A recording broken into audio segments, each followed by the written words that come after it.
Welcome to a strange and terrifying world inspired by the stories of H.P. Lovecraft, his literary circle, and the classic Call of Cthulhu role-playing game.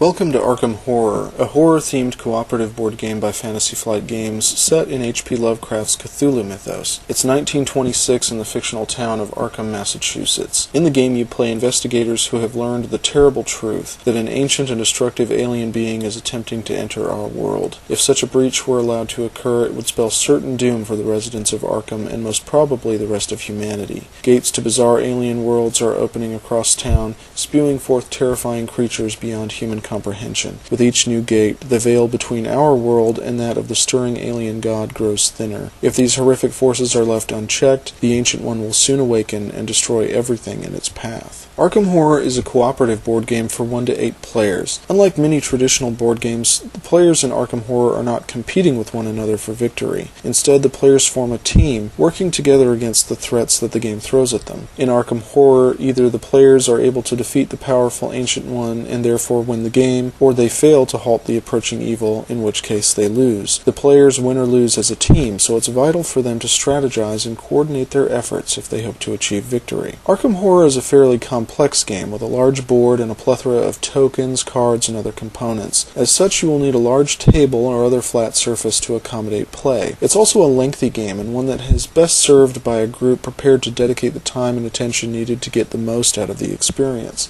The box suggests a game length of 2 to 4 hours, though personal experience weighs this playtime heavily toward the latter. Accounting for setup and teardown, your group should probably be prepared to set aside 4 to 5 hours to complete a full game. Though the game's huge assortment of components makes it look intimidating, the gameplay itself is fairly straightforward and intuitive once play begins. It often helps to have one player who manages the various encounter cards as well as the end-of-turn Mythos phase and related effects. There are also a number of very useful game references created by fans, such as the excellent sheets found at headlesshollow.com, which will speed play and keep the important rules handy. Among the most important components for the players are their investigator sheets. There are 16 unique investigators included in the base game, and each has their own custom assortment of skills, equipment, and special abilities that influence their roles within the game. Notably, each investigator has 2 crucial statistics, stamina and sanity, which determine their capacity to withstand the physical punishment and mental anguish that they will face over the course of the game. Some investigators may be physically frail, but have greater ability to endure mental trauma, and vice versa. Being reduced to 0 stamina will send your investigator to the hospital, while reduction to 0 sanity lands them in the asylum. Such investigators can press on,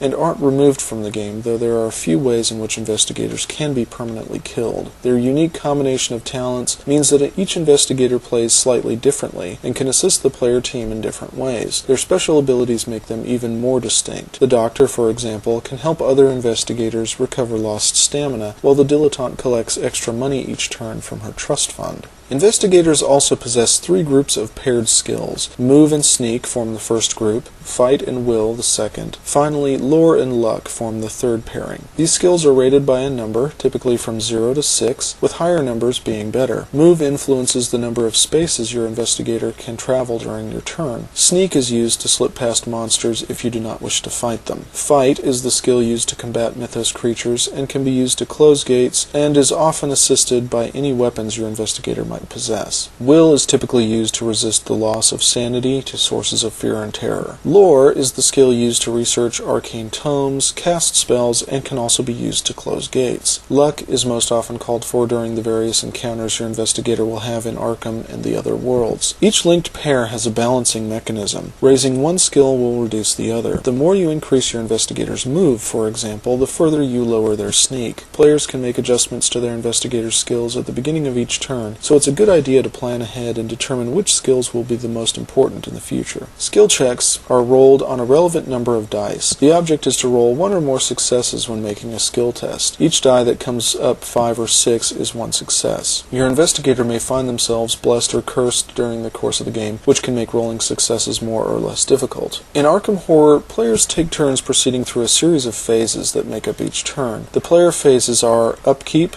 Movement, Arkham Encounters, and Otherworld Encounters. Players complete a phase in player order before the next phase begins. For example, each player in turn completes any upkeep actions that they might have. Once the last player has finished upkeep, play moves on to the movement phase, and each player takes a turn to complete their movement actions. After the end of the Otherworld encounter phase, once all players have finished their actions, one final phase, called the Mythos phase, is performed. This involves drawing a single Mythos card and resolving its effects. Mythos cards can open gates at random locations across the board, spawn new monsters, trigger monsters to roam Arkham, place new clues for the investigators to find, and have a variety of other immediate or lingering effects on play. During the game, investigators will move throughout Arkham in search of clue tokens and to gather items, allies, and other resources to help them halt the progress of the Ancient One. They will visit a variety of Arkham locations, resolving encounters, fighting or evading Mythos monsters, and entering gates to the various other worlds. As these gates open across the board, the investigators will need to enter and explore them in order to return to Arkham and close the breaches in space and time. If too many gates are allowed to open, or if the Ancient One's doom track is allowed to fill up, Arkham is breached and the Ancient One emerges to destroy humanity. If this happens, the investigators have one last desperate chance to battle the Ancient One and send it back from whence it came. If they fail, the game is over. Before this stage, however, the players have the opportunity to prevent the coming of the alien god by either closing the last remaining gate on the board after having successfully closed several others, or by sealing a total of 6 gates, preventing them from ever opening again. Whereas closing a gate is often resolved by a successful skill test alone, sealing a gate additionally requires the expenditure of 5 clue tokens or the use of the rare Elder Sign sigils that investigators can collect. Needless to say, hordes of grotesque monsters and other terrifying encounters will stand in the investigators' way, and the players cannot simply ignore them. As monsters emerge and begin to roam the streets of Arkham, if left unchecked, movement throughout the town will become difficult,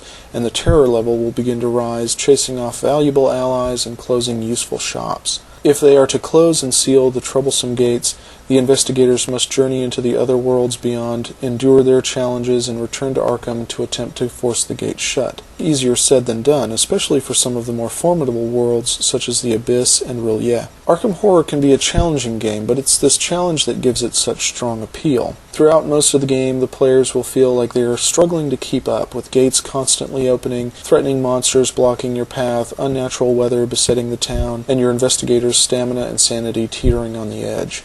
The players really need to work as a team if they have a hope to succeed, planning out their next moves and putting their resources to best use. The game owes much to its deep thematics, and the sheer atmosphere of play is truly inspiring. The amount of space and time investment that Arkham Horror demands is considerable, but the experience is positively humbling. The reward of letting yourself be swept up into the game is well worth the investment, and win or lose, you will walk away with a sense of accomplishment. Even in defeat, you will have experienced a long, hard battle full of compelling decisions and wondrous encounters, and never feel like the game was overly cheap or totally random. There's plenty of randomness, to be sure, the use of which is a great strength and a crucial element to the game's fantastic replayability. With 16 investigators, 8 ancient ones, dozens of monsters, and hundreds of encounters and item cards, multiple play sessions can feel quite distinct. And if you ever get bored with the base game, there is a library of expansions currently available, adding new resources, objectives, mechanics, and even boards to the game. If you or your friends have even a passing interest in Lovecraft or the Cthulhu mythos, this game is a no-brainer. But even people unfamiliar with or uninterested in the Cthulhu mythos can enjoy the game, and many will likely admire its cooperative game aspect. One of my players who generally doesn't care for the mythos and who flatly refuses to play the Call of Cthulhu role-playing game had such a good time on his first playthrough of Arkham Horror that he asked to borrow the game and introduce it to some of his other friends. Some people simply interested in complex, challenging, and deeply thematic board games would also do well to play this game. If you've never played a cooperative board game before, there's something to be said for the liberating experience of working together against the game. Arkham Horror is a great choice for board game night or as a filler game for your role-playing group, perhaps on nights when your GM isn't prepared, when players can't make it, or when you just feel like something a little different. Be careful though, this game is deceptively enticing, especially with a focused and imaginative group that is willing to immerse themselves in the theme. Indeed, Arkham Horror can be hauntingly like a role-playing game at times when played with the right people. Do yourself a favor and play it. Yeah, Cthulhu Fatagan.